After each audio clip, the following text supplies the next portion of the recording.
दोस्तों आज की इस दुनिया में लोग टाइम पास करने के लिए अपना अकेलापन दूर करने के लिए सोशल मीडिया का सहारा लेते हैं। वैसे ही एक महिला सोशल मीडिया पर घंटों एक्टिव रहा करती थी। उसे नए नए लोगों से दोस्ती करना, नए नए लोगों से बात करना बहुत ही ज्यादा पसंद था। वैसे ही उसकी दोस्ती एक लड़के से हो जाती है और उस लड़के से घंटों तक गंदी गंदी चैटिंग करने लगती है। लेकिन एक दिन जब वो लड़का वीडियो कॉल करता है और वीडियो कॉल पर उसका चेहरा देखती है तो मानो इसको तो होश ही उड़ जाते हैं, क्योंकि दोस्तों लड़का कोई और नहीं बल्कि इसका अपना दामाद था। जब लड़का अपने सास का चेहरा देखता है तो भी एकदम चौंक जाता है। और आखिरकार इसके बाद जो होता है आगे की कहानी सुनकर आपके भी पैरों तले से जमीन खिसक जाएगी। सो नमस्कार, आदाब, सत श्री अकाल दोस्तों। मैं सर्वेश राज कहानी शुरू करूं इससे पहले आपसे एक छोटी सी गुजारिश है, आप प्लीज वीडियो को लाइक कर दीजिए, साथ ही साथ चैनल को भी सब्सक्राइब कर लीजिए ताकि मेरा हौसला बढ़ता रहे। दोस्तों आज की जो घटना है, ये घटना है बिहार प्रदेश का एक जगह है बेतिया, और इसी बेतिया में एक परिवार रहा करते थे। दोस्तों परिवार में टोटल 3 लोग थे और जो परिवार का मुखिया था उसका नाम वीरेंद्र था। वीरेंद्र जिसकी पत्नी थी कौशल्या, और कौशल्या की उम्र वही 42 साल था। उसकी एक बेटी थी जिसका नाम अंजलि था और अंजलि 26 साल की थी। अंजलि लखनऊ में ही रहकर पढ़ाई करती थी और पढ़ाई के दौरान भी उसे एक लड़का से प्यार हो जाता है और उस लड़के से वो शादी कर लेती है। जब ये बात वीरेंद्र को पता चलता है तो वीरेंद्र जो अपनी बेटी को फोन करते हैं और उससे नाराजगी दिखाते हुए कहते हैं, जब तुम अपने मर्जी से शादी कर ली हो तो आज के बाद तुम वापस अपने घर बताना, तुम अपना चेहरा मत दिखाना। बस तुम ये समझ लो कि तुम मेरे लिए मर चुकी हो और मैं तुम्हारे लिए मर गया। दोस्तों लड़की जब बात सुनती है तो उसे बहुत बुरा लगता है और रोने लगती है, लेकिन आखिर वो कर भी क्या सकती थी। इधर दोस्तों उस लड़की की माँ थी जिसका नाम कौशल्या था। उसे अपने बॉडी को मेंटेन रखने का बहुत ही ज्यादा शौक था। वो एक दिन अपने पति को कहती है कि मैं जिम जाना चाहती हूँ ताकि मैं वहां एक्सरसाइज कर सकूं और बॉडी को फिट रख सकूं। उसका जो पति होता है उसे मना करते हुए कहता है कि अब तुम्हारा उम्र कहाँ रहा कि तुम जिम जाओगी और घंटों घंटों तो मेहनत करोगी। दोस्तों महिला कहती है कि तुम बूढ़े हो चुके हो, मेरी तो अभी जवानी चढ़ी ही है, मैं 42 साल की हूं ही, तो मैं क्यों नहीं करूंगी। लेकिन दोस्तों उसका पति मना कर देता है तो कहीं नहीं जाती है। वो घर पे ही रहती थी और ज्यादातर सोशल मीडिया पे अपना अकेलापन दूर करती थी और नए नए लोगों से दोस्ती करती थी, नए नए लोगों से चैटिंग करती थी। उसी तरह उसकी दोस्ती एक लड़के से हो जाती है। उस लड़के से घंटों घंटों तक गंदी गंदी चैटिंग करने लगती है। दोस्तों जो लड़का था वो भी अपना डीपी नहीं लगाया था, वो किसी और का डीपी लगाया था। इधर जो महिला थी ये भी अपना डीपी नहीं लगाकर किसी और का डीपी लगाई थी। वक्त ऐसे बीत रहा था और बीतते बीतते दोस्तों लगभग 3 साल का वक्त बीत जाता है। और 3 साल बाद जो अंजलि होती है वो अपने पिता को फोन करती है और उससे कहती है कि वो माँ बनने वाली है, वो अपने घर आना चाहती है। जब उसके पिता वीरेंद्र ये बात सुनते हैं तो कहते हैं कि मैं भी 3 सालों में तुम्हें बहुत याद किया, बहुत मिस करता हूँ, वैसे भी तुम्हारे सिवाय मेरे इस दुनिया में है ही कौन। तुम एक काम करो, तुम दामाद जी को लेकर घर पे आ जाओ। जब अंजलि ये बात सुनती है तो बहुत ही ज्यादा खुश हो जाती है और उसका पति जिसका नाम दीपक होता है, दीपक को कहती है कि मेरे पिताजी से बात हुई है, वो हमें घर पे बुलाया है। दीपक जब ये बात सुनता है तो भी बहुत ही ज्यादा खुश हो जाता है क्योंकि उसने पहली बार ससुराल जा रहा था। अपने पत्नी को कहता है ठीक है कि तुम तैयारी करो, हम टिकट करवा के आते हैं। दीपक जाता है, वो टिकट करवाता है और यह जो लड़की होती है सामान वगैरह पैक करती है और अगले दिन ही वहां से बेतिया के लिए निकल जाते हैं। दोस्तों लोग बेतिया आते हैं और बेतिया आने के बाद जब वहां पहुंचते हैं तो इसके जो पिताजी होते हैं दोनों को बहुत ही ज्यादा स्वागत करते हैं। दोस्तों जो लड़का दीपक होता है उसको ही बहुत ही ज्यादा मानदान किया जाता है और दीपक की जो सास कौशल्या थी वो दीपक को कहती है कि आप देखने में बहुत ही ज्यादा फिट है, जिम वगैरह जाते हैं क्या। दोस्तों दीपक था, बॉडी को अच्छा खासा मेंटेन किया था,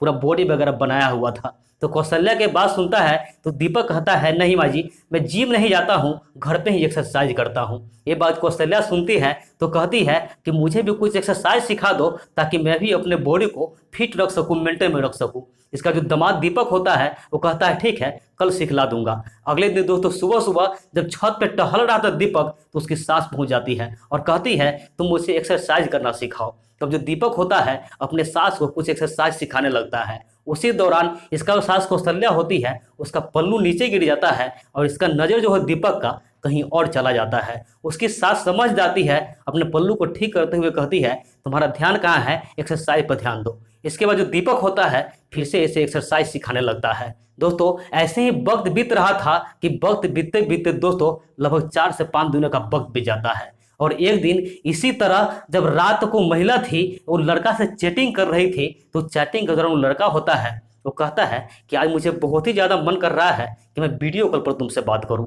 जो महिला होती है उस दिन पता नहीं है मान जाती है और कहती है ठीक है कि वीडियो कॉल कर लो।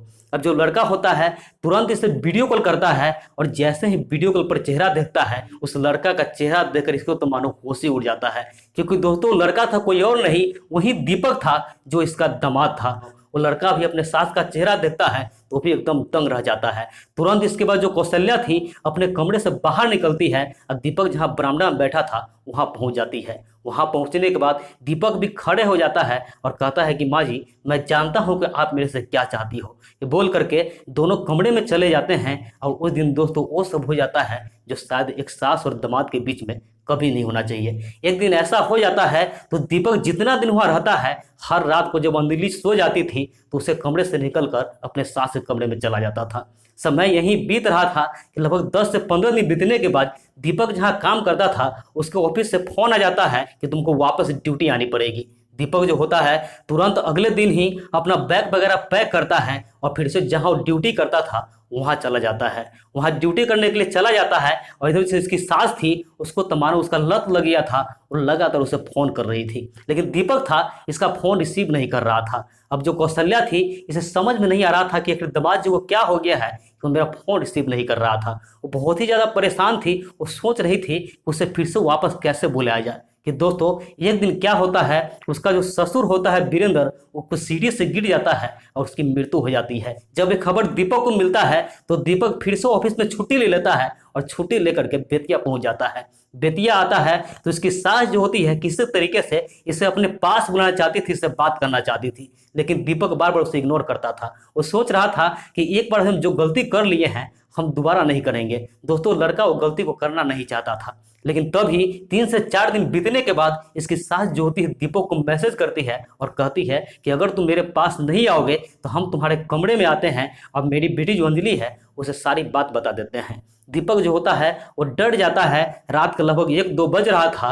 तुरंत दीपक अपने बीबी के कमरे से निकलकर अपने सास के पास चले आते हैं और वहां आने के बाद ये कहता है कि माफ करो, मेरे से गलती हो गई, अब तो हम सब दोबारा नहीं कर सकते हैं। लेकिन इसकी जो सास होती है वो कहती है कि तुम पागल हो गए हो, मुझे तुमसे प्यार हो गया है, हम तुम्हें किसी भी कीमत पर छोड़ नहीं सकते हैं। तुम ऐसा करो, तुम मेरी बेटी है उसे तलाक दे दो और मेरे से शादी कर लो। जब बात दीपक सुनता है तो दंग रह जाता है और कहता है कि तुम कैसी माँ हो कि अपनी बेटी को ही तलाक देने के लिए कह रही हो।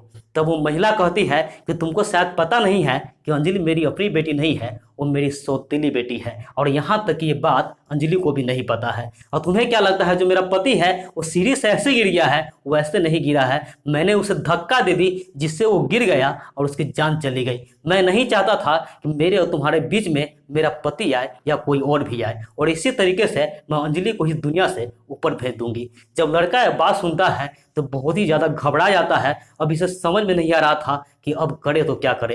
तभी दोस्तों जो अंजलि थी वो सारी बातें बाहर से सुन रही थी, वो गेट को खोलती है क्योंकि गेट में दोस्तों कुंडी नहीं लगा हुआ था। वो अंदर आती है और अंदर आकर दीपक को एक जोरदार चाटा लगाती है। अब दीपक जो होता है उसे माफी मांगने लगता है, कहता है कि प्लीज मुझे माफ कर दो, मेरे से बहुत बड़ी गलती हो गई, अब हम दोबारा ऐसा गलती नहीं करेंगे। उसका पैर पकड़ लेता है। तब अंजलि कहती है कि ठीक है मैं तुम्हें माफ करूंगी, लेकिन एक शर्त है, ये सारी बातें तुम्हें पुलिस को बताना होगा। जब ये बात उसकी माँ कौशल्या देवी सुनती है तो वहां से वो खसकने लगती है, लेकिन तभी अंजलि उसको पकड़कर कमरे में बंद कर देती है और पुलिस को सूचना देकर अपने घर पर बुला लेती है। दोस्तों पुलिस वाले आते हैं और उसके आने पर दीपक जो होते हैं उन्हें सारी सच्चाई बता देते हैं। दीपक की सच्चाई सुनने के बाद दीपक को भी गिरफ्तार करते हैं और जो इसकी माँ होती है कौशल्या देवी उसे भी गिरफ्तार करते हैं। और इसकी माँ से जब पूछताछ करते हैं तो इधर उधर की बातें कर रही थी, पुलिस को गुमराह करने का कोशिश कर रही थी, लेकिन पुलिस अपना शक्ति दिखाते हैं तो टूट जाती है। ये भी अपना जुर्म कबूल कर लेती है और सारी बातें पुलिस को बता देती है, जिसके बाद पुलिस वाले इसे अदालत में पेश करते हैं और वहां से दोनों की जेल हो जाती है। तो दोस्तों कभी कभी लोग छोटी छोटी खुशी के लिए ऐसी ऐसी गलती कर जाते हैं कि बाद में उसे पछताने का सिवा कुछ भी नहीं मिलता है। इसलिए आप लोग से हाथ जोड़ के विनती करते हैं कि रिश्ते को, मर्यादा को समझे और चंद मिनटों को खुशी के लिए ऐसी गलती न करें। बाकी इस कहानी का मकसद किसी की भावनाओं को आहत करना नहीं था, किसी का दिल दुखाना नहीं था, बस समाज में हो रही ऐसी घटनाओं से आपको जागरूक करना था। बाकी पूरी घटना पर आपकी क्या राय है कमेंट करके जरूर बताएं। तो मिलते हैं ऐसे किसी नेक्स्ट वीडियो में, जब तक के लिए जय हिंद, वंदे मातरम।